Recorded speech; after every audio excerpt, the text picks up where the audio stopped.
दिन भर की भाग दौड़ में जब छूट जाएं जरूरी खबरें, जब आप हों जल्दी में और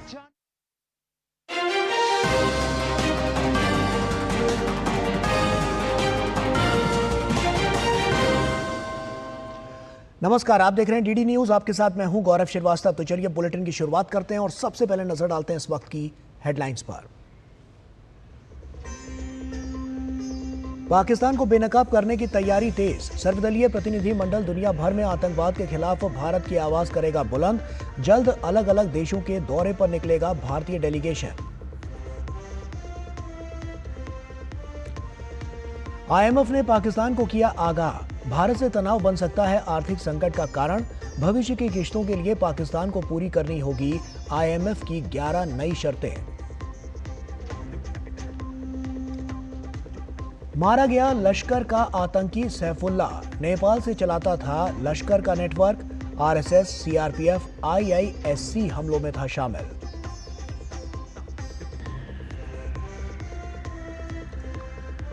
महाराष्ट्र के सोलापुर की फैक्ट्री में लगी आग में मरने वालों की संख्या हुई 8। प्रधानमंत्री ने हादसे पर जताया दुख।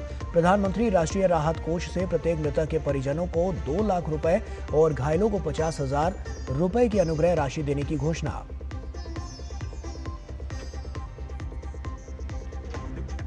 और देश के अलग अलग हिस्सों में बदला मौसम का मिजाज, कहीं भीषण गर्मी तो कहीं बरसात। 19 से 24 मई के बीच देश के कई हिस्सों में हो सकती है बारिश और ओलावृष्टि। मौसम विभाग ने जारी की चेतावनी।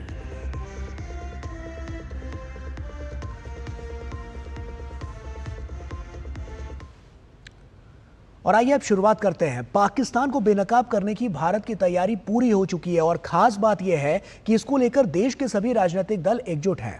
भारत का सर्वदलीय प्रतिनिधि मंडल दुनिया भर में आतंकवाद के खिलाफ भारत की आवाज को बुलंद करेगा। भारतीय डेलीगेशन की यह यात्रा 23 से 25 मई के बीच आरंभ होने की संभावना है। शशि थरूर की अगुवाई वाला दल 23 मई से अपना विदेश दौरा शुरू करेगा और 6 जून तक दौरा चलेगा। आतंकवाद के खिलाफ भारत का दृढ़ संकल्प। 7 टीमें, 59 नेता, 33 देश। ऑपरेशन सिंदूर और आतंकवाद पर दुनिया भर में करेंगे चर्चा। पाकिस्तान की खोलेगा पोल।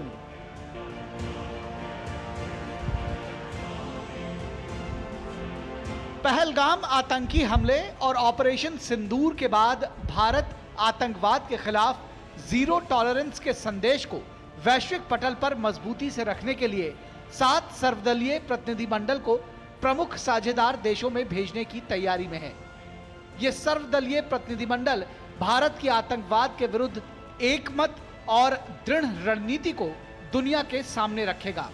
7 हिस्सों में बटे इस प्रतिनिधिमंडल के नेतृत्व की जिम्मेदारी भाजपा सांसद बैजयंत पांडा, भाजपा के रविशंकर प्रसाद, जेडीयू के संजय कुमार झा, शिवसेना सांसद श्रीकांत शिंदे, कांग्रेस सांसद शशि थरूर, डीएमके सांसद कनी मोई और एनसीपी एससीपी सांसद सुप्रिया सुले के हाथ में है। बैजयंत पांडा के नेतृत्व वाले प्रतिनिधिमंडल में डॉक्टर निशिकांत दुबे, फंगनन कोन्याक, रेखा शर्मा, असदुद्दीन ओवैसी, सतनाम सिंह संधू, गुलाम नबी आजाद और हर्ष श्रृंगला शामिल हैं। ये प्रतिनिधिमंडल सऊदी अरब, कुवैत, बहरीन और अल्जीरिया जाएगा।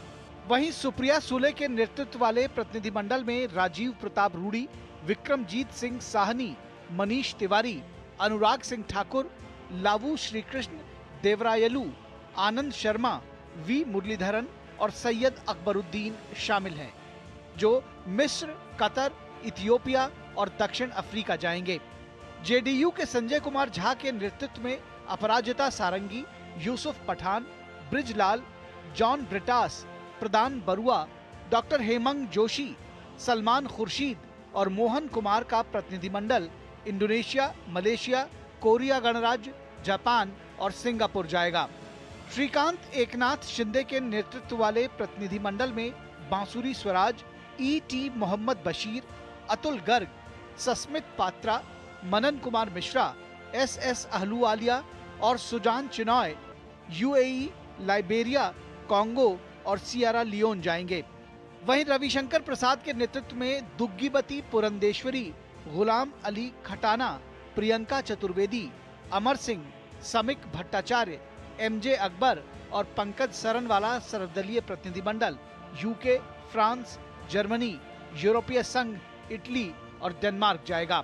शशि थरूर के नेतृत्व में अमेरिका, पनामा, गुयाना, ब्राजील और कोलंबिया जाने वाले सर्वदलीय प्रतिनिधिमंडल में शांभवी सरफराज अहमद, जीएम हरीश बालियोगी, शशांक मणि त्रिपाठी, भुवनेश्वर कलिता, मिलिंद मुरली देवड़ा, तरनजीत सिंह संधू और तेजस्वी सूर्य शामिल हैं। कनिमोई करुणानिधि के नेतृत्व वाले प्रतिनिधिमंडल में राजीव राय, मियां अल्ताफ अहमद, कैप्टन ब्रिजेश चौटा, प्रेमचंद गुप्ता, अशोक कुमार मित्तल, मंजीव सिंह पुरी और जावेद अशरफ शामिल हैं, जो स्पेन, ग्रीस, स्लोवेनिया, लातविया और रूस जाएंगे। 59 सदस्यों वाला ये डेलीगेशन दुनिया के बड़े देशों, खासकर संयुक्त राष्ट्र सुरक्षा परिषद के सदस्य देशों का दौरा करेगा। ये डेलीगेशन ऑपरेशन सिंदूर और पाकिस्तान प्रायोजित आतंकवाद पर भारत का रुख रखेगा। प्रतिनिधिमंडल का हिस्सा बनने पर निशिकांत दुबे और प्रियंका चतुर्वेदी ने सोशल मीडिया के जरिए अपनी खुशी जाहिर की। ये मेरे लिए एक गर्व का विषय है और मेरे लिए एक ऑनर का विषय है दैट मुझे ये मौका मिला है कि आज विश्व के पटल पे जो एक बड़ी मुहिम, डिप्लोमेटिक मुहिम शुरू करी जा रही है, जिसका कि मैं एक हिस्सा हूँ। पाकिस्तान एक फॉल्स नैरेटिव क्रिएट करने में माहिर है और हमेशा से करता रहा है। उसने दुनिया में एक फॉल्स नैरेटिव कायम किया और उसी को ब्रेक करने के लिए सभी पार्टी के रिप्रेजेंटेटिव एक होकर देश की बात करने दुनिया के सामने जा रहे हैं। आतंकवाद के खिलाफ देश की आवाज दुनिया के सामने बुलंद करने वाले 7 प्रतिनिधिमंडलों को विदेश सचिव विक्रम मिस्री विदेश यात्रा पर जाने से पहले ब्रीफिंग देंगे। 7 प्रतिनिधिमंडलों को 2 चरणों में ब्रीफिंग दी जाएगी। नई दिल्ली से शैलेंद्र मिश्र के साथ ब्यूरो रिपोर्ट, डीडी न्यूज। और वहीं भारत और पाकिस्तान के बीच बढ़ते तनाव अब सिर्फ सीमाओं तक ही सीमित नहीं है, बल्कि अंतर्राष्ट्रीय संगठन ने इसे लेकर पाकिस्तान को चेताना भी शुरू कर दिया है। आईएमएफ ने अपनी ताज़ा रिपोर्ट में पाकिस्तान के लिए 11 नई शर्तें लागू की हैं। साथ ही भारत के साथ बढ़ते तनाव को आर्थिक सुधारों के लिए खतरा भी बताया है। आईएमएफ की एक ताज़ा रिपोर्ट में साफ कहा गया है कि अगर भारत पाकिस्तान के बीच तनाव यूं ही बना रहा या और बिगड़ा तो पाकिस्तान के आर्थिक सुधार कार्यक्रम खतरे में पड़ सकते हैं। इसका मतलब ये होगा कि आगे आने वाले दिनों में पाकिस्तान को मिलने वाली आर्थिक सहायता पर नकारात्मक प्रभाव पड़ सकता है। वहीं आईएमएफ रिपोर्ट में यह भी कहा गया है कि पाकिस्तान को अपनी वैश्विक छवि को बेहतर बनाए रखना होगा और इसके साथ ही पाकिस्तान से कड़े शब्दों में कहा है कि अगर आर्थिक सुधार चाहिए तो पारदर्शिता दिखानी होगी। आईएमएफ की ये रिपोर्ट 17 मई 2025 को जारी हुई है। भारत ने आईएमएफ से कहा था कि पाकिस्तान को दी जा रही आर्थिक मदद की सख्त निगरानी होनी चाहिए ताकि इन पैसों का दुरुपयोग राज्य प्रायोजित सीमा पार आतंकवाद के लिए ना हो। भारत ने पाकिस्तान पर सीधा आरोप लगाया कि पाकिस्तान आईएमएफ से मिलने वाले फंड का इस्तेमाल भारत में आतंक फैलाने वाले गुटों को समर्थन देने में कर सकता है। ऑपरेशन सिंदूर के दौरान तुर्की और अजरबैजान द्वारा पाकिस्तान का समर्थन करने के कारण इन देशों के खिलाफ भारत में सख्त आक्रोश है। पूरे देश में इनके सामान और पर्यटन को बाइकॉट की मांग भी उठ रही है और कई सारे शैक्षणिक संस्थानों ने भी इनसे किए गए समझौते को निलंबित कर दिया है। तुर्की और अजरबैजान का बहिष्कार, पाकिस्तान के समर्थन पर भारत में आक्रोश, शैक्षणिक संस्थानों और व्यापारियों में भी गुस्सा। आतंकवादियों और उनके समर्थकों के खिलाफ भारत के ऑपरेशन सिंदूर के दौरान तुर्की और अजरबैजान द्वारा पाकिस्तान को समर्थन दिए जाने पर भारत में इन देशों के खिलाफ आक्रोश का माहौल है और इनके सामानों और पर्यटन के बहिष्कार के साथ ही विभिन्न शैक्षणिक संस्थानों द्वारा इनके साथ किए गए समझौतों को निलंबित करने का सिलसिला जारी है। इस फहरिस्त में आईआईटी बॉम्बे भी शामिल हो गया है। आईआईटी बॉम्बे ने भी तुर्की के विश्वविद्यालयों के साथ अपने सभी समझौते निलंबित कर दिए हैं। यह निर्णय निर्णय तुर्की और भारत के बीच मौजूदा भू राजनीतिक स्थिति को ध्यान में रखते हुए लिया गया है। संस्थान ने कहा है कि अगली सूचना तक तुर्की से शैक्षणिक सहयोग पर रोक रहेगी।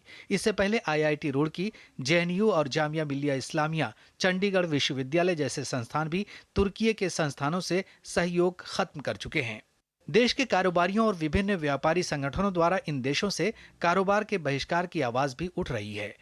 तुर्की का कोई माल भी नहीं बेचा जा रहा है और कस्टमर भी पहले जो लेते थे अब वो भी नहीं ले रहे हैं। 4 आइटम इससे जो आते थे वो अब जो है कि पूरी तरीके से सारे लोगों ने जितने व्यापारी थे वो सब बाइकाट कर रहे हैं। इसका पाकिस्तान का साथ दिया है, गद्दारी किया है, इसकी वजह से हम लोग भी सेब वहाँ से लाना बंद कर दिए हैं। बिहार इंडस्ट्रीज एसोसिएशन, अखिल भारतीय उद्योग युवा व्यापार मंडल और confederation of all India traders CAIT सहित कई संगठनों ने इन देशों के उत्पादों और पर्यटन का बहिष्कार करने की अपील की है। भारत के हार्डवेयर उद्योग केंद्र अलीगढ़ में भी व्यापारियों ने तुर्की से आयातित वस्तुओं का बहिष्कार शुरू किया है। इस बीच Washim chamber of commerce and industries ने तुर्की और चीनी वस्तुओं के बहिष्कार का आह्वान किया है। तुर्की आणि चीन या सर्व मालांचा बहिष्कार करण्याचा व्यापारी मंडळाद्वारे आवाहन करतोय। तसेच अमेझॉन, त्यानंतर फ्लिपकार्ट अशा ज्या काही ऑनलाईन मार्केटिंग आहेत ज्यांच्यामुळे आमच्या व्यापाऱ्यांना भरपूर नुकसान होते, अशा सर्व ऑनलाईन मार्केटिंगचा, चीनी वस्तूंचा, तुर्की वस्तूंचा आम्ही समस्त व्यापारी मंडळातर्फे बहिष्कार करतो। ऑपरेशन सिंदूर के दौरान अंकारा और बाकू द्वारा इस्लामाबाद का समर्थन करने के कारण तुर्की और अजरबैजान के खिलाफ लोगों में सख्त नाराजगी है। पूरे देश में तुर्की के सामान और पर्यटन के बाइकाट की मांग उठने लगी है। ऑनलाइन ट्रैवल प्लेटफॉर्मों ने इन देशों की यात्रा न करने की सलाह जारी की है। भारतीय व्यापारियों ने भी सेब और संगमरमर जैसे तुर्की उत्पादों का बहिष्कार शुरू कर दिया है। अजरबैजान भी भारतीयों के निशाने पर है, उसके सामान के बहिष्कार की भी मांग उठी है। Bureau report, DD news. और केंद्रीय मंत्री शिवराज सिंह चौहान ने कहा है कि देश को आगे बढ़ाने के लिए हमारे प्रधानमंत्री नरेंद्र मोदी जी प्रण से लगे हुए हैं। केंद्रीय मंत्री ने कहा है कि PM मोदी का लक्ष्य देश को गौरवशाली, शक्तिशाली, संपन्न, समृद्ध और विकसित बनाने का है। और इसके साथ शिवराज सिंह चौहान ने सशस्त्र बलों के शौर्य पर पूरा भरोसा जताया। अद्भुत देश है और इस देश को आगे बढ़ाने के लिए हमारे प्रधानमंत्री श्रीमान नरेंद्र मोदी जी प्रण से जुटे हुए हैं। उनका लक्ष्य है एक वैभवशाली भारत, एक गौरवशाली भारत, एक संपन्न भारत, एक समृद्ध भारत और एक शक्तिशाली भारत का निर्माण, विकसित भारत का निर्माण।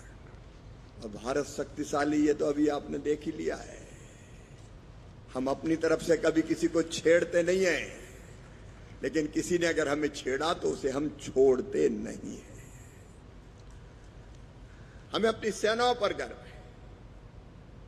सेना के शौर्य को प्रणाम करता हूं, उनके अचूक निशाने को प्रणाम करता हूं और अपने नेतृत्व की सटीक रणनीति को भी प्रणाम करता हूं। और वहीं केंद्रीय कृषि एवं किसान कल्याण मंत्री शिवराज सिंह चौहान ने अपने नागपुर दौरे के दौरान विकसित कृषि संकल्प अभियान में हिस्सा लिया।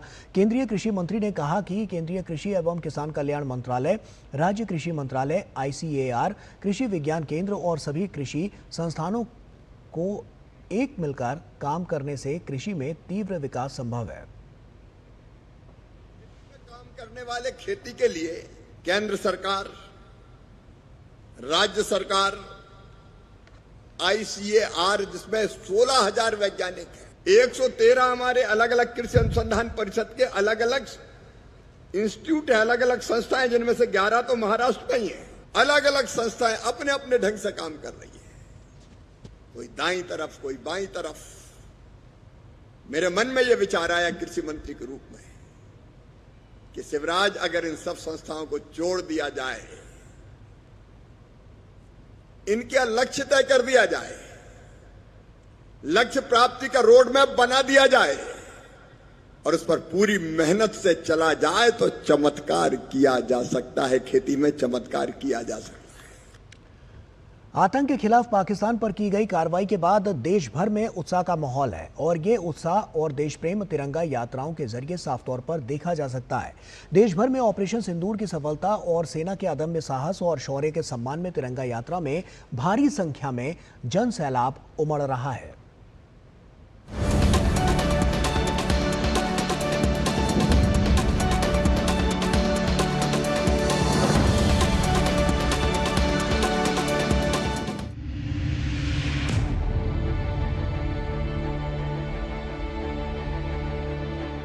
देश भर में ऑपरेशन सिंदूर की सफलता और सेना के अदम्य साहस और शौर्य के सम्मान में तिरंगा यात्रा में भारी संख्या में जन सैलाब उमड़ रहा है। देश के उत्तर से लेकर दक्षिण तक आम और खास देश के वीर सैनिकों के जज्बे को सम्मान देने के लिए सड़कों पर निकल पड़ा है। इसी कड़ी में केंद्रीय गृह मंत्री अमित शाह ने अहमदाबाद स्थित साणंद में भारतीय सशस्त्र बलों के सम्मान में तिरंगा यात्रा का नेतृत्व किया। अहमदाबाद नगर निगम द्वारा आयोजित ये कार्यक्रम विराट नगर क्षेत्र में आयोजित किया गया। सीमा पर लड़ रहे सैनिकों का मनोबल बढ़ाने और उनकी बहादुरी को सलाम करने के लिए अमरावती में भी तिरंगा रैली का आयोजन किया गया। पूर्व सांसद नवनीत राणा के नेतृत्व में आयोजित इस रैली में भाजपा नगर अध्यक्ष डॉक्टर नितिन धांडे, अन्य पदाधिकारी और आम नागरिक बड़ी संख्या में उपस्थित हुए।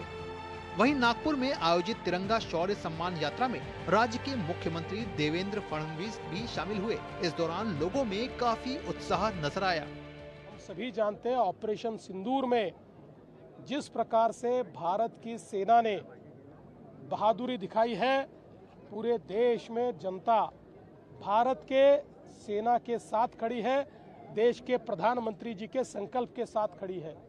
और यहाँ पर भी हम लोगों ने ये तय किया कि केवल शहरों में नहीं तो पंचायतों में भी तिरंगा यात्रा निकलेगी। पंचायत के लोग भी सेना को धन्यवाद देना चाहते हैं। इसी क्रम में जम्मू कश्मीर के सांबा, शोपिया और रियासी में भारतीय सशस्त्र बलों के सम्मान और ऑपरेशन सिंदूर की सफलता पर तिरंगा यात्रा निकाली गई। सांबा में भाजपा नेता सुरजीत सिंह सलाथिया ने यात्रा का नेतृत्व किया, जिसमें भारी संख्या में लोगों ने भाग लिया। शोपिया में इसका नेतृत्व भाजपा नेता और जम्मू कश्मीर वक्फ बोर्ड के कार्यकारी सदस्य जावेद अहमद कादरी ने किया। इस दौरान भाजपा कार्यकर्ताओं ने भी तिरंगा रैली में बढ़ चढ़कर हिस्सा लिया। रियासी में तिरंगा यात्रा के दौरान महिलाओं ने रैली में सबसे आगे मार्च करते हुए नेतृत्व किया। झारखंड के जमशेदपुर में भी भारतीय सशस्त्र बलों के सम्मान में तिरंगा यात्रा निकाली गई। रैली का आयोजन भाजपा विधायक पूर्णिमा दास साहू और झारखंड भाजपा महिला कार्यकर्ताओं ने किया, जिसमें भारी संख्या में लोगों ने भाग लिया। तेलंगाना के हैदराबाद में सिटीजन्स फॉर नेशनल सिक्योरिटी के बैनर तले तिरंगा यात्रा निकाली गई। रैली में पूर्व उपराष्ट्रपति एम वेंकैया नायडू, केंद्रीय कोयला एवं खान मंत्री जी किशन रेड्डी के साथ कई प्रमुख हस्तियों ने भी भाग लिया। इस रैली का आयोजन हुसैन सागर झील के टैंक बंड पर किया गया। इस मौके पर केंद्रीय मंत्री जी किशन रेड्डी ने कहा कि ऑपरेशन सिंदूर में हमारी सेना ने संघर्ष करके देश को विजय पथ पर लाया है। सेना को धन्यवाद और अभिनंदन करने के लिए ये यात्रा निकाली गई है। Bureau report, DD news.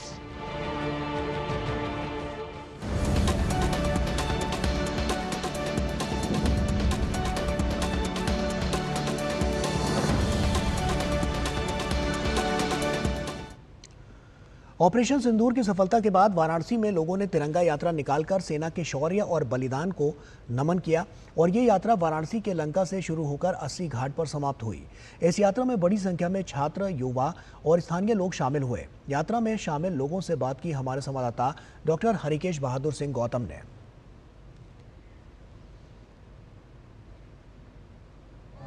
तिरंगा यात्रा वाराणसी के लंका पर, किशोरियां हैं, छात्राएं हैं विद्यालय की, और आप देख सकते हैं कि किस तरह से ये पढ़ी कन्या महाविद्यालय की छात्राएं, जो कि संस्कृत के लिए जाना जाता है, वेद के लिए जाना जाता है, वो छात्राएं हैं जो तिरंगा यात्रा में शामिल हो रही हैं। किस तरह से बैंड है पीएससी के जवान हैं जिनके हाथों में तिरंगा है, और आप देख सकते हैं ये डमरू जो कि बजाया जाता है जब भगवान बाबा विश्वनाथ की हम पूजा करते हैं, और ये महिलाओं की टोली जो तिरंगा यात्रा में यहाँ पर शामिल है। देखते हैं इस तिरंगा यात्रा पे क्या कहना चाहेंगे आप? पहलगाम हमले के बाद जिस तरह निरपराध लोगों को मारा गया, हिंदुस्तान की भारतीय सेना ने यह साबित कर दिया कि आतंकवादी का हम नेस्तनाबूद करेंगे। वाराणसी के सभी बुद्धिजीवी, शिक्षक, छात्र, बिजनेसमैन सभी लोग आज इस तिरंगा यात्रा में सम्मिलित होकर के देश के सेनाओं को नमन कर रहे हैं। भारत की सेना के शौर्य के ऊपर पूरा देश गौरवान्वित है और इसीलिए प्रति उत्पन्न उत्साह से ये रैली निकल रहा है। हजारों की संख्या में लोग इस जुलूस में हैं और सब भारतीय सेना की जय जयकार कर रहे हैं। हम धन्यवाद देते हैं अपने प्रधानमंत्री आदरणीय नरेंद्र मोदी जी को। हम आभार जताते हैं अपने गृह मंत्री और रक्षा मंत्री माननीय अमित शाह जी को और माननीय राजनाथ सिंह जी को, जिनके नेतृत्व में, मार्गदर्शन में भारतीय सेना ने आतंकवाद को जड़ से मिटाने का काम किया है। जनप्रतिनिधि तो है ही, पूरी काशी की जनता लंका के इस जो सड़क है वो 80 की तरफ जाती है, जो पहचान है काशी की, काशी हिंदू विश्वविद्यालय के नाते प्रधानमंत्री भी जो अपना जुलूस निकालते हैं तो यही लंका से मालवीय जी की मूर्ति से शुरू करते हैं। Doctor Harkesh Bahadur Singh Gautam, DD news, Lanka, Varanasi. और केंद्रीय गृह मंत्री अमित शाह ने रविवार को अहमदाबाद में एक तिरंगा यात्रा में भाग लिया और उसका नेतृत्व किया, जो ऑपरेशन सिंदूर की सफलता के बाद भारतीय सशस्त्र बलों का सम्मान करने के लिए आयोजित की गई थी। और वहीं आगे गृह मंत्री अमित शाह ने गुजरात यात्रा के दौरान कई अन्य कार्यक्रमों में भी भाग लिया। उन्होंने मेहसाणा जिले के गोजरिया क्षेत्र में के पटेल और मधुबेन के पटेल नर्सिंग कॉलेज के एक नए भवन का उद्घाटन किया। केंद्रीय मंत्री ने राज्य सहकारी संघ द्वारा आयोजित एक सम्मेलन को भी संबोधित किया। अमित शाह ने आगे कहा कि मोदी सरकार ने सहकारिता क्षेत्र को मजबूत किया है, जिससे गरीबों, किसानों और वंचित लोगों की जिंदगी में बदलाव आया है। उन्होंने कहा कि त्रिभुवन सहकारी विश्वविद्यालय की स्थापना, पैक्स को मजबूत करना और डेयरी सहकारिता को नया जीवन देना जैसे कदम सहकारिता को मजबूत करने की दिशा में उठाए गए हैं। देश भर के शीर्ष सूफियों और दरगाह मौलवियों के प्रतिनिधि मंडल ने रविवार को संसदीय कार्य और अल्पसंख्यक मामलों के मंत्री किरेन रिजिजू से मुलाकात की। उन्होंने सीमा पार आतंकियों के खिलाफ चलाए गए ऑपरेशन सिंदूर का समर्थन किया और इसके लिए सरकार का आभार भी जताया। सूफी और दरगाह मौलवियों के प्रतिनिधि मंडल ने आतंकवाद के खिलाफ लड़ाई में हर मंच पर भारतीय सशस्त्र बलों और सरकार का समर्थन करने का संकल्प लिया। आतंकी संगठन लश्कर-ए-तैयबा से जुड़ा कुख्यात आतंकवादी सैफुल्लाह खालिद की पाकिस्तान के सिंध प्रांत में मतली फलकारा चौक के पास उसे मारा गया। सूत्रों से मिली जानकारी के मुताबिक उसे अज्ञात हमलावरों ने गोलियों से भून डाला। सैफुल्लाह नेपाल में लश्कर के मॉड्यूल को संचालित कर रहा था और भारत में आतंकियों की घुसपैठ, हथियारों की तस्करी और आर्थिक मदद जुटाने जैसे गंभीर कामों में सक्रिय था। सूत्रों के मुताबिक सैफुल्लाह लश्कर के ऑपरेशनल कमांडर आजम चीमा का करीबी सहयोगी था और 2006 में नागपुर स्थित आरएसएस मुख्यालय पर हुए आतंकी हमले में भी उसकी भूमिका थी। इसके अलावा वो रामपुर स्थित सीआरपीएफ कैंप पर हमले और आईआईएससी बेंगलुरु पर हमले की साजिश में भी शामिल था। उत्तर प्रदेश के एटीएस ने एक बेहद संवेदनशील ऑपरेशन के तहत पाकिस्तानी खुफिया एजेंसी आईएसआई के लिए जासूसी करने के आरोप में एक एजेंट को मुरादाबाद से गिरफ्तार किया है। आरोपी की पहचान रामपुर निवासी शहजाद पुत्र अब्दुल बहाव के रूप में हुई है और वो लंबे समय से पाकिस्तान के संपर्क में था और चोरी छिपे भारत व पाकिस्तान के बीच कॉस्मेटिक्स, कपड़े, मसाले व अन्य सामान अवैध रूप से सीमा पार से लेकर आता है और इसकी आड़ में आईएसआई के लिए काम करता है। वो आईएसआई के एजेंट से लगातार संपर्क में है और देश की सुरक्षा से जुड़ी गोपनीय सूचनाएं भी साझा की हैं। पाकिस्तान को गुप्त सूचनाएं देने की आरोपी हरियाणा की यूट्यूबर ज्योति मल्होत्रा की गिरफ्तारी के बाद नए खुलासे हो रहे हैं। ज्योति की गिरफ्तारी के कुछ ही घंटों बाद पुरी के ग्रांड रोड पर उसकी तस्वीरें और वीडियो सामने आए, जिसमें वो श्री जगन्नाथ मंदिर के आसपास घूमती हुई नजर आई। ज्योति मल्होत्रा के कथित तौर पर पुरी जगन्नाथ मंदिर पर ब्लॉग बनाया गया। वहीं ज्योति ने सितंबर 2024 में पुरी की यात्रा की थी। इस यात्रा के दौरान पुरी की यूट्यूबर प्रियंका सेनापति ने उसकी मदद की थी और ये भी पता चला है कि प्रियंका ने भी पहले पाकिस्तान के करतारपुर की यात्रा की थी और जिससे उसके बारे में भी संदेह पैदा हो गया है। जासूसी मामले में प्रियंका की संदिग्ध संलिप्तता पर पुरी के पुलिस अधीक्षक विनीत अग्रवाल ने बताया है कि हम दोनों आरोपियों के संबंधों और प्रियंका की करतारपुर यात्रा की जांच कर रहे हैं।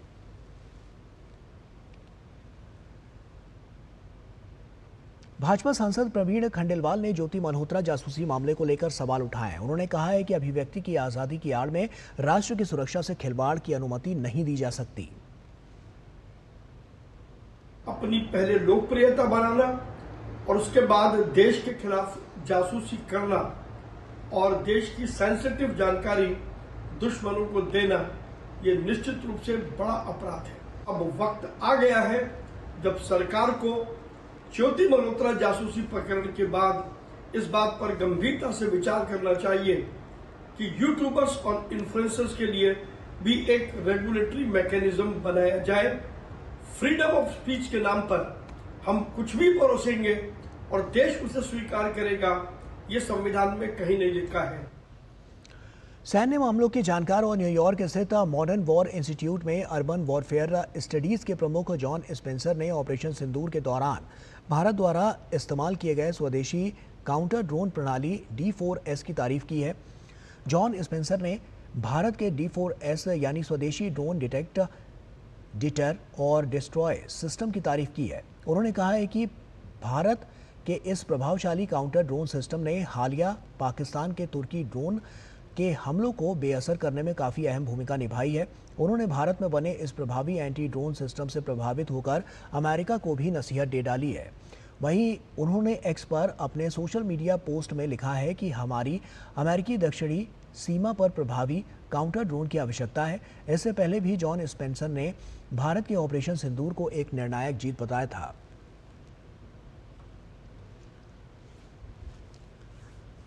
उधर बांग्लादेश से आयात पर भारत ने बड़ा फैसला लिया है। वाणिज्य एवं उद्योग मंत्रालय के तहत विदेश व्यापार महानिदेशालय ने एक महत्वपूर्ण अधिसूचना जारी कर बांग्लादेश से रेडीमेड गारमेंट्स और प्रोसेस्ड फूड सहित कई वस्तुओं के आयात पर पोर्ट आधारित प्रतिबंध लगा दिए हैं। भारत ने बांग्लादेश ही नहीं बल्कि दुनिया को साफ संदेश दिया है, व्यापार में बराबरी, रिश्तों में गरिमा, यही है भारत की नीति। भारत ने बांग्लादेश को कड़ा संदेश दिया है। वाणिज्य एवं उद्योग मंत्रालय के तहत विदेश व्यापार महानिदेशालय ने एक महत्वपूर्ण अधिसूचना जारी कर बांग्लादेश से रेडीमेड गारमेंट्स और प्रोसेस्ड फूड सहित कई वस्तुओं के आयात पर पोर्ट आधारित प्रतिबंध लगा दिए हैं। अब इन सामानों की भारत में एंट्री सिर्फ नावा शेवा पोर्ट और कोलकाता बंदरगाह के जरिए ही हो सकेगी। जमीनी रास्तों से इन वस्तुओं का आयात पूरी तरह बंद कर दिया गया है। प्रतिबंधित वस्तुओं में रेडीमेड वस्त्र, फल, फलों के स्वाद वाले और कार्बोनेटेड ड्रिंक्स, प्रोसेस्ड फूड, कपास और धागे का अपशिष्ट, प्लास्टिक और पीवीसी तैयार माल, लकड़ी के फर्नीचर शामिल हैं। इन वस्तुओं को अब न तो असम, मेघालय, त्रिपुरा और मिजोरम के किसी लैंड पोर्ट से भारत लाया जा सकेगा और न ही पश्चिम बंगाल के चंग्राबंधा और फुलबारी LCS से। हालांकि मछली, LPG, खाद्य तेल और क्रस्ट स्टोन जैसे कुछ महत्वपूर्ण उत्पादों पर यह प्रतिबंध लागू नहीं होगा। इसके साथ ही ये नियम नेपाल और भूटान को ट्रांजिट के तौर पर भेजे जाने वाले बांग्लादेशी माल पर भी लागू नहीं होगा। भारत का ये कदम सिर्फ व्यापारिक नीति का हिस्सा नहीं बल्कि जवाबी कार्रवाई भी है। पिछले कुछ महीनों में बांग्लादेश ने भारतीय उत्पादों जैसे धागा, चावल, तंबाकू और दूध के पाउडर पर कई तरह के प्रतिबंध लगाए थे। यहाँ तक कि भारत से गुजरने वाले बांग्लादेशी ट्रांजिट माल पर अतिरिक्त शुल्क भी थोप दिया गया था। एक रिसर्च के मुताबिक भारत के इस फैसले से बांग्लादेश को करीब $770 मिलियन यानी लगभग 66,000 करोड़ रुपए का झटका लग सकता है। बांग्लादेश के रेडीमेड गारमेंट्स का 93% हिस्सा अब तक भारत में भूमि मार्ग से आता था, जो अब बंद हो चुका है। देश भर में लगभग सभी राजनीतिक दलों ने इस फैसले का समर्थन किया है। हमारी मेक इन इंडिया की पॉलिसी है और जिस प्रकार से बांग्लादेश का कंडक्ट रहा है पिछले दिनों में, उसके चलते भारत सरकार ने फैसला किया, स्वागत योग्य है। और हमारे यहाँ कपड़े की मैन्युफैक्चरिंग की कोई कमी नहीं है, हमारे यहाँ प्रोसेस फूड की कोई कमी नहीं है। सरकार देश हित में, देश की एकता अखंडता के हित में जो भी कदम उठाएगी, हम उसके कदम के साथ हैं। खास बात है कि व्यापारी वर्ग ने भी इस फैसले का जमकर समर्थन किया है। पश्चिम बंगाल के फुलबारी बॉर्डर और नॉर्थ ईस्ट के एक्सपोर्टर्स ने भी इस फैसले का स्वागत किया है। बांग्लादेश के प्रेसिडेंट थे, वो चिकन नेक के बारे में वहाँ चाइना में जाके बोल के आए थे, तो इसीलिए गवर्नमेंट ने इसको बैंड किया है। हम लोग इसका हार्दिक स्वागत करते हैं। इंडियन गवर्नमेंट से जो GDF से जो नोटिफिकेशन मिला है उसमें हम लोग बहुत खुश हैं, क्योंकि जो बंद किया है आइटम हम लोग का मतलब कपड़ा का टुकड़ा और टूलो ये सब बंद कर दिया है, इससे हम लोग बहुत खुश हैं। नोटिस मिला कि बांग्लादेश से जो एक्सपोर्ट होता है वो एक्सपोर्ट बांग्लादेश अभी नहीं कर सकता इंडिया का साथ, स्थल पथ में बंद करा हुआ है। तो अभी मान लीजिए वो अभी सी पोर्ट मुंबई और कोलकाता में होगा।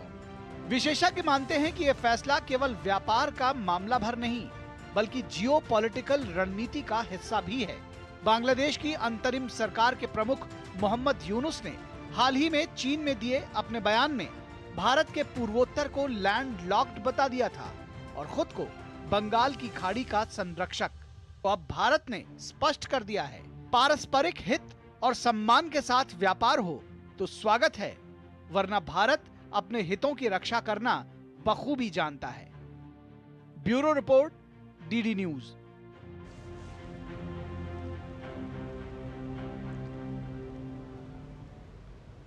और उधर महाराष्ट्र के सोलापुर में रविवार को एक फैक्ट्री में भीषण आग लगने से फैक्ट्री मालिक और उनके परिवार समेत 8 लोगों की मौत हो गई। मुंबई से लगभग 400 किलोमीटर दूर सोलापुर MIDC में अक्कलकोट रोड पर स्थित सेंट्रल टेक्सटाइल मिल्स में शॉर्ट सर्किट से आग लग गई, जिसके बाद फैक्ट्री मालिक का परिवार अंदर ही फंस गया। मृतकों में फैक्ट्री मालिक समेत परिवार के 4 सदस्य और 4 श्रमिक शामिल हैं। भीषण आग और लपटों के कारण फायर ब्रिगेड कर्मियों को आग पर काबू पाने में 5 से 6 घंटे तक का समय लग गया। सोलापुर हादसे पर प्रधानमंत्री नरेंद्र मोदी ने गहरा दुख जताया है। प्रधानमंत्री कार्यालय ने अपने सोशल मीडिया प्लेटफॉर्म X के माध्यम से उनका संदेश साझा किया। प्रधानमंत्री ने कहा कि महाराष्ट्र के सोलापुर में आग लगने की घटना में लोगों की मौत से दुखी हूं। जिन लोगों ने अपने प्रियजनों को खो दिया है उनके प्रति मेरी संवेदना, वहीं घायलों के जल्द स्वस्थ होने की कामना करता हूं। PM NRF से प्रत्येक मृतक के परिजन को 2-2 लाख रुपए की अनुग्रह राशि दी जाएगी। घायलों को 50-50 हजार रुपए दिए जाएंगे।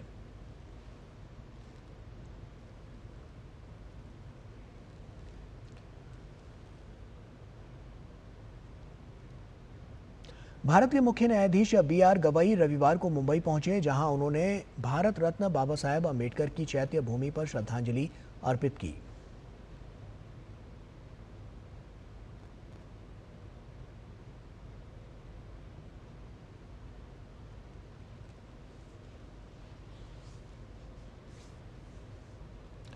असम सरकार और प्रमुख निवेशकों के बीच गुवाहाटी के श्रीमंत शंकरदेव अंतर्राष्ट्रीय सभागार में समझौता ज्ञापन आदान प्रदान समारोह आयोजित हुआ और ये कार्यक्रम हाल ही में संपन्न एडवांटेज असम 2.0 शिखर सम्मेलन के बाद आयोजित किया गया, जिसका उद्देश्य राज्य में निवेश और औद्योगिक विकास को नई गति देना है। CM हेमंत बिस्वा शर्मा ने जानकारी दी कि सम्मेलन में 5.15 लाख करोड़ रुपए के आशय ज्ञापनों पर हस्ताक्षर किए गए हैं और इनमें से 22,000 करोड़ से ज्यादा यानी कि इन समझौता ज्ञापनों को आज व्यवहारिक रूप से लागू किया गया है।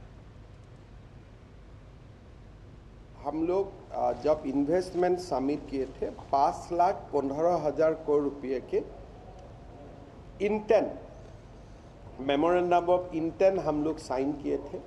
आज 5,15,000 करोड़ का अंदर से ही 60,000 करोड़ का इन्वेस्टमेंट पक्का हो गया है। कोई काम शुरू भी हो गया है। आज इकट्ठा हम लोग मिले, बाइंडिंग एग्रीमेंट साइन किए और साथ में हम उनको काम के लिए भी आगे जाने के लिए इंस्पायर किया। सितंबर अक्टूबर में मेरा लगता है कि और 30-40,000 करोड़ का इन्वेस्टमेंट मैच्योर्ड हो जाएगा। बहुजन समाज पार्टी की राष्ट्रीय अध्यक्ष मायावती ने अपने भतीजे आकाश आनंद को पार्टी में एक बार फिर से बड़ी जिम्मेदारी सौंपी है। मायावती ने आकाश आनंद को बसपा का मुख्य नेशनल कोऑर्डिनेटर बनाया है। रविवार को ही बैठक में बसपा सुप्रीमो मायावती ने यह बड़ा फैसला लिया है। इसको लेकर मायावती ने सोशल मीडिया प्लेटफॉर्म X पर एक पोस्ट किया है। बसपा अध्यक्ष मायावती ने आकाश आनंद को पार्टी का मुख्य नेशनल कोऑर्डिनेटर बनाने के साथ ही उन्हें पार्टी से जुड़े आगे के कार्यक्रम भी दिए गए हैं।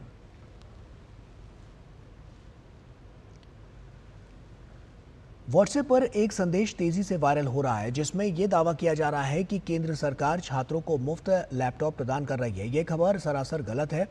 पीआईबी फैक्ट चेक टीम ने इस संदेश को पूरी तरह से फर्जी बताया है। सरकार की ओर से ऐसी कोई योजना नहीं चलाई जा रही है। पीआईबी ने जनता को चेतावनी दी है कि ऐसे संदेशों पर भरोसा ना करें और संदिग्ध लिंक पर क्लिक करने से भी बचें। साथ ही आधिकारिक स्रोतों के माध्यम से जानकारी सत्यापित करें। बेंगलुरु में हुई भारी बारिश ने शहर के कई इलाकों को बुरी तरह से प्रभावित किया है। कई रिहायशी इलाकों में जलभराव हो गया।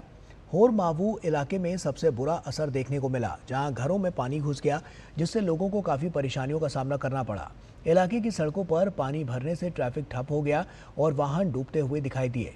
मौसम विभाग ने दक्षिण कर्नाटक, असम, मेघालय और तमिलनाडु सहित कई राज्यों में भारी बारिश की चेतावनी जारी की है और इसके साथ त्रिपुरा, अरुणाचल प्रदेश, तटीय कर्नाटक, केरल, तमिलनाडु, पुडुचेरी, तेलंगाना, दक्षिण मध्य महाराष्ट्र, पश्चिम बंगाल, सिक्किम और बिहार में भी भारी बारिश की आशंका जताई गई है। देश के अलग अलग हिस्सों में इस समय मौसम की अलग अलग परिस्थितियां देखने को मिल रही हैं। कुछ क्षेत्र में जहां लोगों को गर्मी से यहां पर राहत मिली है, तो कुछ जगह ऐसे भी हैं जहां पर तापमान 44 डिग्री के आंकड़े को पार कर गया है। मौसम विभाग ने आगे आने वाले दिनों के लिए कई राज्यों के लिए चेतावनी जारी की है। मौसम विभाग ने कर्नाटक, कोंकण, गोवा, लक्षद्वीप और केरल में 18 से 24 मई के दौरान भारी से बहुत भारी वर्षा होने की संभावना जताई है। वहीं पूर्वोत्तर भारत में 18 से 24 मई के दौरान अरुणाचल प्रदेश, असम, मेघालय, त्रिपुरा, नागालैंड, सिक्किम और असम के कुछ स्थानों पर बहुत भारी वर्षा होने की आशंका है और इसके साथ ही पंजाब और पश्चिम बंगाल में अगले 5 से 6 दिनों के दौरान गरज और बिजली के साथ भारी से बहुत अधिक वर्षा हो सकती है। वहीं मौसम विभाग ने छत्तीसगढ़, तटीय आंध्र प्रदेश, पूर्वी राजस्थान, हरियाणा, चंडीगढ़, मध्य प्रदेश, दिल्ली और उत्तराखंड के अलग अलग स्थानों पर बिजली और तेज हवाओं के साथ आंधी आने की भी संभावना जताई है और इसके अलावा हिमाचल प्रदेश और उत्तराखंड में 19 और 20 मई को ओलावृष्टि और बारिश की संभावना है। पश्चिमी राजस्थान में 22 मई तक लू चलने का अनुमान जताया गया है।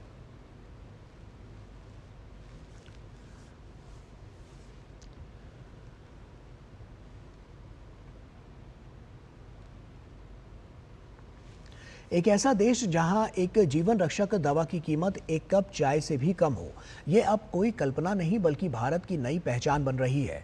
पिछले एक दशक में भारत का फार्मास्यूटिकल क्षेत्र दुनिया के लिए उम्मीद की एक नई किरण बनकर उभरा है। फिच ग्रुप के इंडिया रेटिंग्स के विशेषज्ञों ने उम्मीद जताई है कि मजबूत मांग और नए उत्पादों के कारण अप्रैल 2025 में फार्मा सेक्टर के राजस्व में 7.8% की सालाना वृद्धि होगी।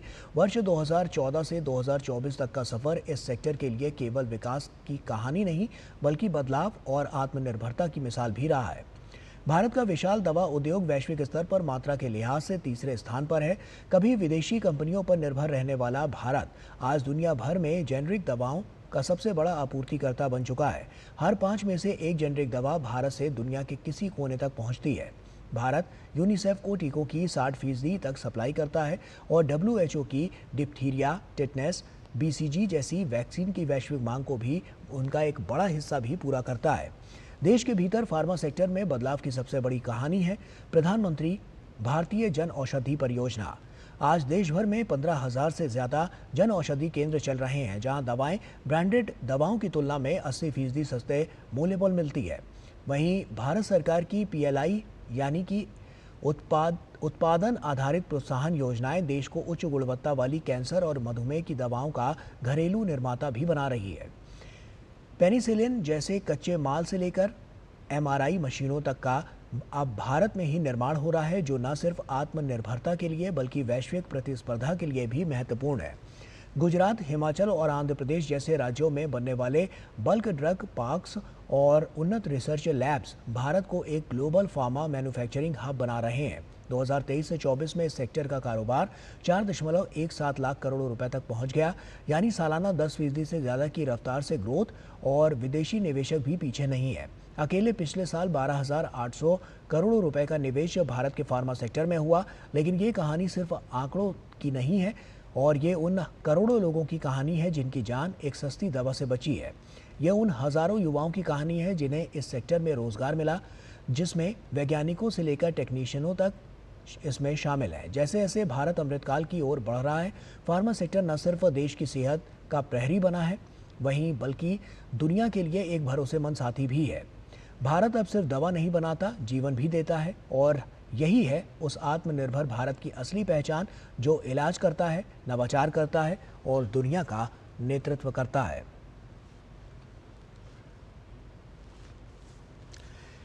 एनसीसी ने एक ऐतिहासिक उपलब्धि हासिल की है। एनसीसी कैडेट्स की टीम ने दुनिया की सबसे ऊंची चोटी माउंट एवरेस्ट पर सफलतापूर्वक चढ़ाई की।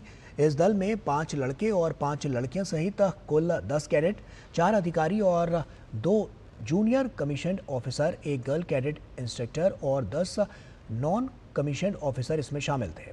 कैडेट्स को देश भर से चयनित किया गया था और उन्होंने कठोर प्रशिक्षण व चयन प्रक्रिया पूरी की। एवरेस्ट मिशन से पहले अभ्यास के लिए उन्होंने माउंट अबी गमीन पर चढ़ाई की थी और इसके बाद 15 कैडेट्स को सियाचिन बेस कैंप में तकनीकी और सर्दियों के प्रशिक्षण के लिए चुना गया, जिनमें से 10 को एवरेस्ट अभियान के लिए चयनित भी किया गया। कठिन मौसम और दुर्गम मार्ग के बावजूद कैडेट्स ने एवरेस्ट शिखर पर तिरंगा और एनसीसी ध्वज फहराया। इस अभियान को 3 अप्रैल 2025 को रक्षा मंत्री राजनाथ सिंह ने दिल्ली से रवाना किया था। वर्ष 2013 और 2016 के बाद यह एनसीसी का माउंट एवरेस्ट पर तीसरा सफल अभियान है। और वहीं नए पोप लियो 14 का शपथ ग्रहण पूरा हो गया है और इस शपथ ग्रहण में शामिल होने के लिए दुनिया भर से कार्डिनल, बिशप, आर्क बिशप और पादरी वेटिकन पहुंचे, जबकि विभिन्न देशों के कई बड़े नेताओं के साथ हजारों लोग शपथ ग्रहण में शामिल हुए। रविवार को वेटिकन में सेंट पीटर स्क्वायर पर नए पोप लियो 14 का शपथ ग्रहण समारोह आयोजित किया गया। इसमें शामिल होने के लिए दुनिया भर से कार्डिनल, बिशप, आर्क बिशप और पादरी वेटिकन पहुंचे, जबकि विभिन्न देशों के कई बड़े नेताओं के साथ हजारों लोग शपथ ग्रहण में शामिल हुए। ये कार्यक्रम भारतीय समय अनुसार दोपहर 1:30 बजे शुरू हुआ। नए पोप और अन्य कैथोलिक चर्च के नेता शपथ ग्रहण शुरू होने से पहले बेसिलिका के अंदर सेंट पीटर की समाधि पर गए और प्रार्थना की। शपथ ग्रहण का पूरा कार्यक्रम करीब 2 घंटे तक चला। इसके बाद पोप लियो ने करीब 2.5 लाख लोगों की मौजूदगी में पहली प्रार्थना सभा की और लोगों को आशीर्वाद दिया। इस अवसर पर अपने संदेश में पोप ने एकता की अपील की, धार्मिक प्रोपेगेंडा के खिलाफ चेतावनी दी। उन्होंने कहा कि रोम का चर्च कभी भी दूसरों को बलपूर्वक धार्मिक प्रोपेगेंडा या ताकत के जरिए अपने वश में करने की बात नहीं करता है। पोप लियो 14 ने विश्व के युद्धग्रस्त भागों में शांति की अपील की तथा युद्ध के कारण पीड़ित लोगों के लिए प्रार्थना की, विशेष रूप से गाजा, म्यांमार और यूक्रेन में शांति स्थापना पर जोर दिया। 69 साल के पोप लियो 14 का असली नाम रॉबर्ट फ्रांसिस प्रीवोस्ट है। वो अमेरिका से पोप बनने वाले पहले कार्डिनल हैं। नए पोप के लिए इसी महीने 8 मई को 133 कार्डिनल ने वोटिंग करके उनका नाम तय किया था। 14 सितंबर 1955 को शिकागो में जन्म हुआ। टेनिस प्लेयर रह चुके हैं। संगीत और किताबें पढ़ने के शौकीन हैं। पेंसिल्वेनिया की विलानोवा यूनिवर्सिटी से मैथ्स में ग्रेजुएशन किया। शिकागो के कैथोलिक थियोलॉजिकल यूनियन से पढ़ाई के बाद 1982 में प्रीस्ट हुड अपनाया। 10 साल तक पेरू में रहकर चर्च के अलग अलग पदों पर रहे। 1999 में वापस अमेरिका लौट आए। 2014 में पोप फ्रांसिस ने जरूरी पद पर पेरू भेजा। 2019 में पोप फ्रांसिस ने वेटिकन चर्च के एडमिनिस्ट्रेशन का पदभार दिया। इस दौरान बिशप्स को चुनने में महत्वपूर्ण भूमिका निभाई। 2023 में पोप फ्रांसिस ने कार्डिनल बनाया। रोमन कैथोलिक चर्च के 267वें पोप चुने गए। Bureau report, DD news. और राज्यसभा के उपसभापति हरिवंश की अगुवाई में भारत के एक आधिकारिक प्रतिनिधिमंडल ने पोप लियो 14 के पवित्र अधिष्ठापन समारोह में भाग लिया। भारतीय प्रतिनिधिमंडल में नागालैंड के उप मुख्यमंत्री यनथुंगो पैटन भी शामिल थे और इस महत्वपूर्ण वैश्विक धार्मिक आयोजन में भारतीय प्रतिनिधिमंडल की भागीदारी अंतर धार्मिक जुड़ाव, समुदायों के बीच परस्पर सम्मान और होली सी के साथ कूटनीतिक जुड़ाव के प्रति भारत की गहरी प्रतिबद्धता को दर्शाती है।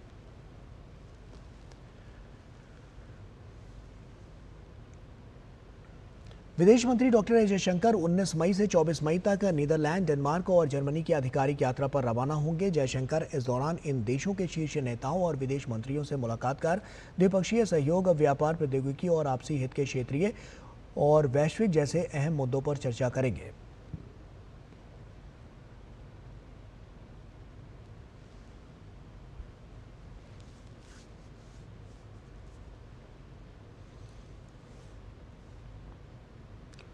रविवार को अंतर्राष्ट्रीय संग्रहालय दिवस पर दिल्ली के national gallery of modern art में कार्यक्रम आयोजित किया गया और इस कार्यक्रम में मुख्य अतिथि के रूप में शिरकत कर रहे संस्कृति विभाग के सचिव विवेक अग्रवाल ने कहा कि हम ऐसे संग्रहालय बनाने का प्रयास कर रहे हैं जिससे भारत का मतलब आगंतुकों को पता चल सके।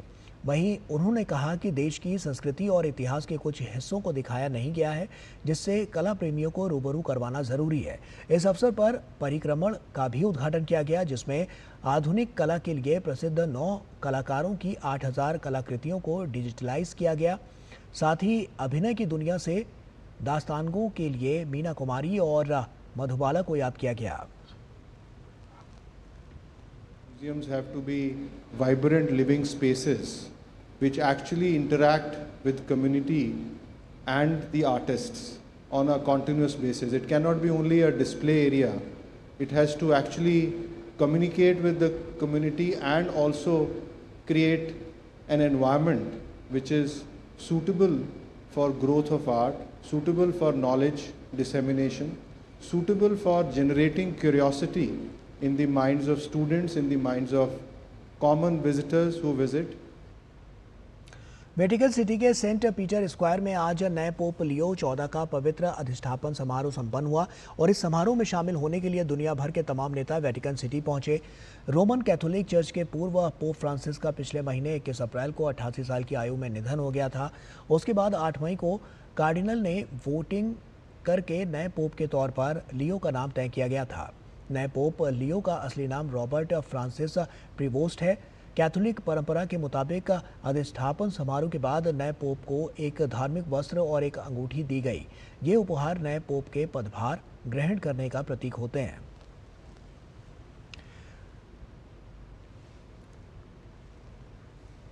राज्यसभा के उपसभापति हरिवंश की अगुवाई में भारत के एक आधिकारिक प्रतिनिधि मंडल ने पोप लियो 14 के पवित्र अधिष्ठापन समारोह में भाग लिया। भारतीय प्रतिनिधि मंडल में नागालैंड के उप मुख्यमंत्री यानथुंगो पैटर्न भी शामिल थे और इस महत्वपूर्ण वैश्विक धार्मिक आयोजन में भारतीय प्रतिनिधिमंडल की भागीदारी अंतर धार्मिक जुड़ाव, समुदायों के बीच परस्पर सम्मान और होली सी के साथ कूटनीतिक जुड़ाव के प्रति भारत की गहरी प्रतिबद्धता को दर्शाती है।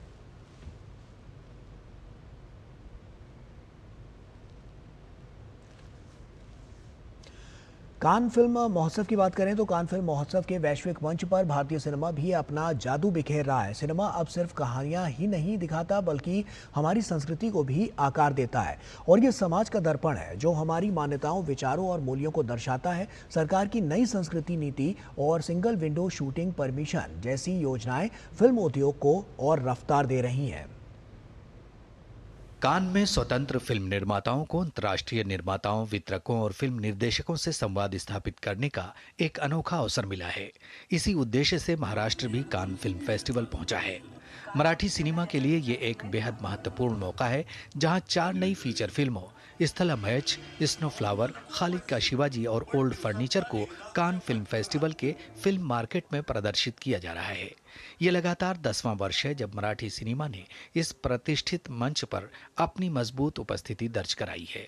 मेरी 2 फिल्में इस बार यहाँ पर इस फेस्टिवल में है। द स्नो फ्लावर जिसका पोस्टर आप अभी देख रहे हैं, जिसको मैंने साइबेरिया में शूट किया था, और दूसरी मेरी फिल्म है पारो, जो बहुत हार्ड हिटिंग फिल्म है और जो बहुत एक अच्छे मुद्दे को उठाती है। दोनों फिल्मों का स्क्रीनिंग हो चुका है और बहुत ही जो रिस्पांस मिला है उससे पता चला कि जो मेहनत की थी, जो काम किया था, लोगों तक पहुंच रहे हैं और जैसा चाहता था वैसा पहुंच रहा है। महाराष्ट्र सरकार और फिल्म सिटी मुंबई के सहयोग से ये पहल युवा फिल्मकारों को वैश्विक मंच से जोड़ने की दिशा में एक ठोस कदम है। यहाँ उन्हें अंतर्राष्ट्रीय नेटवर्किंग का मौका मिल रहा है। महाराष्ट्र में दादा साहब चित्रनगरी है, वहाँ चित्रनगरी में बहुत सारे शूटिंग्स होते हैं। सबसे ज्यादा हॉलीवुड उसके बहुत बड़े नायक जो है उनकी शूटिंग्स मुंबई में हो गई है, उसको लार्ज कर रहे हैं, उसकी डेवलपमेंट कर रहे हैं। Marathi films with their content they are coming to Cannes for so many years. This year we have brought 4 films. These newcomers, filmmakers, they are getting monetary support, moral support and very big hand from Maharashtra government.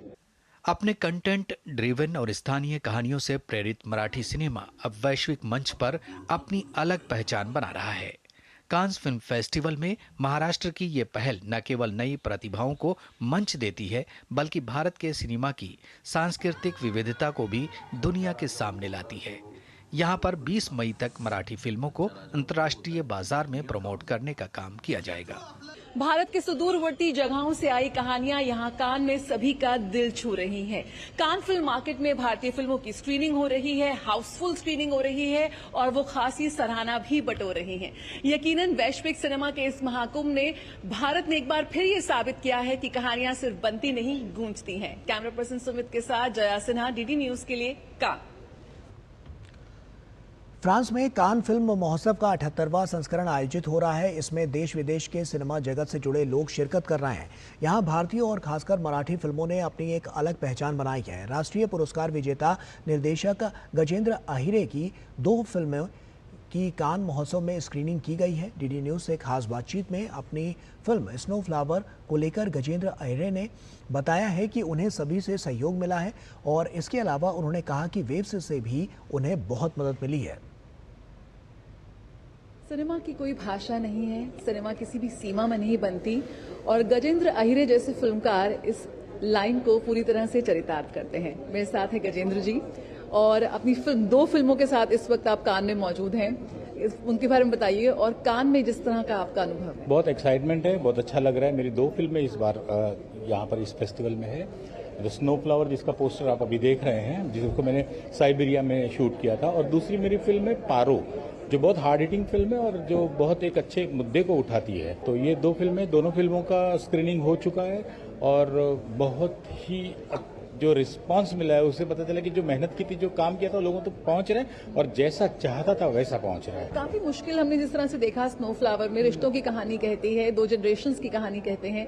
कैसा लगता है कि यहाँ पर आकर, इस विदेशी जमीन पर आकर भारतीय कहानियां, भारतीय मूल्य अपनी जगह बनाते दिख रहे हैं और लोग उनको बहुत ज्यादा पसंद कर रहे हैं? हाँ, मुझे ऐसा लगता है कि हम भारतीय हैं, हम भारतीय कहानियां जरूर कह रहे हैं। मेरा ये कहना है कि लोकल टू ग्लोबल, मेरी कहानी बहुत लोकल है, बहुत लोकल जगह पे वो उसका प्रीमाइस है, लेकिन उसका जो ऑरा है, जो उसका कहना है और जो उसकी तदबीर है वो टोटली ग्लोबल है और सारी दुनिया को, यूनिवर्सल जिस फिल्म जिसको कहते हैं हम, कि दुनिया के किसी ने भी देखा तो उसे लगे कि ये मेरी अपनी फिल्म है। काफी कोशिश है सरकार की ओर से कि जो को प्रोडक्शंस को बढ़ावा दिया जाए, इंसेंटिव्स दे रही हैं, एंटरटेनमेंट इंडस्ट्री को एक बूस्ट देने का प्रयास है। अभी हाल ही में वेव्स समिट में भी हमने देखा उसकी झलक। किस तरह से इसको देखते हैं आप? डेफिनेटली ये बहुत प्रोग्रेसिव कदम रहा है। हमको बहुत फायदा रहा, मतलब बहुत बड़ा सपोर्ट रहा महाराष्ट्र गवर्नमेंट से जब भी इस काम को किया। इवन अब मैंने जब साइबेरिया में ये फिल्म की तो मुझे वहाँ कांतिमान से, साइबेरिया के गवर्नर, वहाँ से भी बहुत सपोर्ट रहा। तो दुनिया में कुछ अच्छी चीज करने जा रहे तो हर जगह से उसके लिए हर तरीके का सपोर्ट मिल रहा है, ये बहुत अच्छी बात है। अब यहाँ कान के प्लेटफॉर्म पे खड़े तो यहाँ पर भी जो सपोर्ट मैं देख रहा हूँ, इंटरनेशनल सिनेमा और उसके फंडिंग्स, उसकी बाइंग, उसकी सेलिंग, उसका प्रदर्शन, इन सारी चीज़ों के को लेके लोग जिस तरीके से कोऑपरेटिव है, तो मुझे लगता है कि बहुत मतलब सिनेमा को आगे ले जाएगी ये बात। राष्ट्रीय पुरस्कार विजेता निर्देशक गजेंद्र अहिरे जो अपनी 2 बहुत ही खूबसूरत और दमदार कहानियों के साथ यहाँ पर कान के 78वें एडिशन में भारत का प्रतिनिधित्व कर रहे हैं। यकीनन आज भारतीय कहानियां सभी के दिल छू रही हैं और यही वजह है कि पूरे विश्व में आज भारतीय सिनेमा का डंका बज रहा है। कैमरा पर्सन सुमित के साथ जया सिन्हा, डीडी न्यूज, कान। और इसी के साथ फिलहाल इतना ही, दीजिए इजाजत, नमस्कार।